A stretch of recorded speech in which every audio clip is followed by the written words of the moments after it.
जी long question है, equation of continuity chapter number 6 का ये क्वेश्चन है। इस लॉन्ग क्वेश्चन से रिलेटेड शॉर्ट क्वेश्चन ये मैंने मेंशन कर दिए हैं 6.6, 7, 8, 9, 10 और 11, और इससे रिलेटेड न्यूमेरिकल्स भी मेंशन कर दिए हैं 6.2, 3 और 7। तो इसके बाद हम इस टॉपिक को स्टार्ट करते हैं। टॉपिक असल में है क्या, इसमें हमने एक नॉन यूनिफॉर्म साइज़ का पाइप लेना है और फिर हमने देखना है कि यहाँ से जितना वाटर मूव कर रहा है अपर एंड पे और जितना वाटर मूव कर रहा है लोअर एंड पे, इन दोनों के मूव करने के दौरान इनके क्रॉस सेक्शनल एरिया में अगर तब्दीली हो, यानी इधर एरिया ज़्यादा हो इधर कम हो, या इधर वेलोसिटी कम हो और इधर ज़्यादा हो, तो उस सूरत में क्या इसका इफ़ेक्ट आता है वाटर के एंटर होते हुए और वाटर के लीव होते हुए। तो इसको हम स्टार्ट करते हैं। यानी अगर नॉन यूनिफॉर्म साइज़ का क्रॉस सेक्शनल एरिया का पाइप हो तो उसमें वाटर के मोशन पे, उसकी स्पीड पे और उसके एरिया की वजह से क्या इफ़ेक्ट आता है, ये हमारा टॉपिक है। तो सबसे पहले इसके अंदर डेफिनेशन लिखी हुई है, फॉर एन इनकम्प्रेसिबल। इनकम्प्रेसिबल का मतलब होता है कि ऐसा फ्लूइड जो दबाने से दबे नहीं, यानी जिसकी डेंसिटी जो है वो कांस्टेंट हो। यहाँ पर मैंने मेंशन किया, ये देखें, दो डिफरेंट पॉइंट्स की डेंसिटी को इक्वल लिख दिया है। तो ऐसा फ्लूइड जिसकी डेंसिटी कांस्टेंट रहे, चेंज ना हो, वो इनकम्प्रेसिबल होता है। नेक्स्ट आ गया नॉन विस्कस। नॉन विस्कस का मतलब ये है कि जब फ्लूइड फ्लो कर रहा है इस पाइप के अंदर, तो जब भी फ्लूइड फ्लो करता है तो वो लेयर्स में फ्लो करता है। यानी एक लेयर है इस तरीके से मूव कर रही होगी, उसके नीचे एक और लेयर मूव कर रही होगी, तो वो लेयर्स जो होती हैं उनकी आपस में रगड़ जो है, frictional effect of layers, fluid flowing layers, वो जो फ्रिक्शनल इफेक्ट है वो ना हो, नेग्लिजिबल हो, ज़ीरो हो, आइडियल केस है। आइडियल केस के अंदर हम यही कहते हैं कि डेंसिटी भी उसकी कांस्टेंट है, यानी दबाने से दबे नहीं। नॉन विस्कस का मतलब है कि वो जो लेयर्स ऑफ द फ्लूइड है उनके दरमियान फ्रिक्शन ज़ीरो हो। और fluid of steady flow, fluid of steady flow का मतलब ये होता है कि जब फ्लूइड फ्लो कर रहा है तो उसकी जो लाइंस हैं, जिन लाइंस के अंदर वो फ्लो कर रहा है, एक पार्टिकल है तो वो पार्टिकल किसी खास लाइन में फ्लो करेगा। लेट्स से कि पहले वो यहाँ गया, फिर यहाँ आया, ऐसे मूव करता हुआ वो ऊपर जा रहा है। तो वो जिस तरह मूव करते हुए ऊपर जाएगा तो वो जो लाइन बनाएगा, लेट्स से कि ये एक लाइन बनी, इसी तरीके से साथ वाला पार्टिकल जो है वो इस लाइन से गुजर कर ऊपर गया। तो अब वो जिस लाइन से फ्लो करके जा रहा है, ये लाइंस आपस में अगर क्रॉस ना करें तो फिर इसको कहते हैं कि ये जो फ्लो है ये हमारा फ्लो स्टीडी फ्लो है। तो अगर लाइंस क्रॉस कर जाए तो फिर वो फ्लो स्टीडी नहीं रहता। तो आइडियल केस में ये तीन प्रॉपर्टीज़ होती हैं, इनकम्प्रेसिबल भी होता है, नॉन विस्कस भी होता है और स्टीडी फ्लो भी होता है। अगर कोई भी ऐसा फ्लूइड हो तो उसका जो product of cross sectional area, यानी उसके cross sectional area, let's say कि यहाँ पर जो एरिया है वो A2 है और जो नीचे वाला पोर्शन है उसमें एरिया जो है वो A1 है, तो ये क्रॉस सेक्शनल एरिया दोनों पॉइंट्स का डिफरेंट है। तो इसका एरिया और speed at any point is constant, और दूसरी स्पीड यानी कि अगर हम इधर और एरिया और वेलोसिटी की प्रोडक्ट लें और इधर वाले एरिया और वेलोसिटी या एरिया और स्पीड का प्रोडक्ट लें, तो यानी एरिया और स्पीड का प्रोडक्ट इस पॉइंट पे, अपर पॉइंट पे, और एरिया और स्पीड का प्रोडक्ट जो है वो लोअर पॉइंट पे, वो कांस्टेंट ही रहेगा। जो प्रोडक्ट की वैल्यू इधर आएगी वही प्रोडक्ट की वैल्यू इधर आएगी। मैं आपको समझाने के लिए इसको सिंपली यूँ भी बता देता हूँ कि लेट्स से कि अगर एरिया 2 है और स्पीड 4 है तो आंसर हमारे पास 8 आता है। तो इसी तरीके से अगर एरिया 4 हो जाए और स्पीड 2 हो जाए तो भी आंसर हमारे पास 8 ही आएगा। तो ये असल में ये समझाने के लिए ये पूरा टॉपिक है। तो हम इसको स्टार्ट करते हैं। तो हमने एक पाइप ले लिया नॉन यूनिफॉर्म क्रॉस सेक्शन का, उसका एक लोअर एंड है, उसका कुछ एरिया शेड कर लिया और अपर एंड को भी कुछ एरिया जो है वो शेड कर लिया। सबसे पहले हम लोअर एंड को डिस्कस करते हैं। तो मैंने लिखा है mass of fluid in lower shaded region. नीचे वाला जो एरिया जिसको हमने शेड किया हुआ है, इसके अंदर से जितना पानी गुजर रहा है उसका जो मैस है, जाहिर बात है पानी जो गुजर रहा है वही गुजर के अपर एंड पे जाएगा। ये तो नहीं हो सकता ना कि यहाँ से थोड़ा पानी दाखिल हो और आगे से ज़्यादा निकले।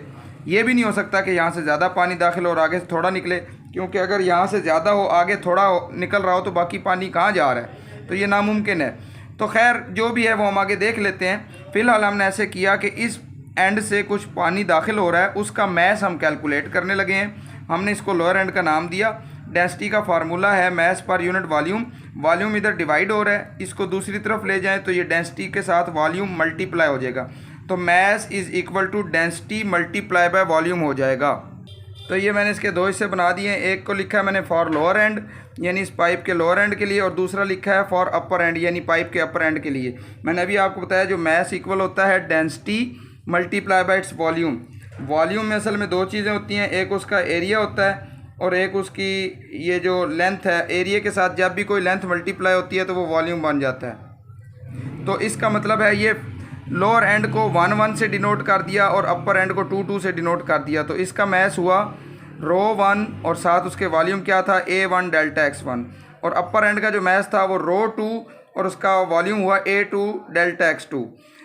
अब रो 1 वैसे का वैसे आ गया, A1 भी वैसे का वैसे आ गया। ये जो डिस्टेंस है, आपको पता है स्पीड कांस्टेंट हो तो डिस्टेंस जो है S = VT के फार्मूले से ये V डेल्टा T हो जाएगा। डेल्टा T क्यों लिखा है, वो इधर भी डेल्टा T लिखा हुआ है और इधर भी डेल्टा T लिखा हुआ है। दोनों जगहों पर डेल्टा T इसलिए लिखा है क्योंकि टाइम तो सेम रहना है। जितनी देर में नीचे वाला फ्लूइड मूव कर रहा है उसी दौरानिये में हम ऊपर वाले फ्लूइड को भी ऑब्जर्व कर रहे हैं। यानी एक ही वक्त के अंदर हम दोनों फ्लूइड्स को ऑब्जर्व कर रहे हैं, यानी दोनों का टाइम सेम है, इसलिए दोनों के लिए एक ही वैल्यू लिखी है टाइम की, डेल्टा T इधर भी लिखी और इधर भी लिखी।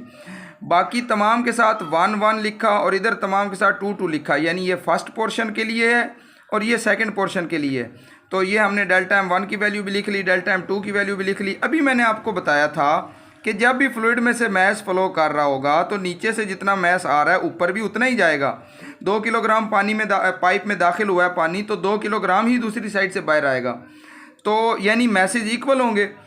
शर्त क्या है, शर्त ये है कि फ्लूइड इनकम्प्रेसिबल हो। ये ना हो कि हम पानी डालते जाएं और वो आप एक दूसरे को दबा दबा कर ज़्यादा से ज़्यादा इकट्ठा होता जाए, ऐसे नहीं हो सकता। अगर फ्लूइड हमारा इनकम्प्रेसिबल है और ये वाली जो लाइंस हैं मैंने आपको बताई थी ये एक दूसरे को क्रॉस भी नहीं कर रही, यानी जो हमारा फ्लूइड है वो स्टीडी फ्लो के साथ मूव कर रहा है, तो फिर जितना पानी नीचे से दाखिल होगा उतना ही पानी ऊपर से बाहर आएगा। यानी 2 किलोग्राम नीचे से दाखिल हुआ तो ऊपर भी 2 किलोग्राम ही बाहर आएगा।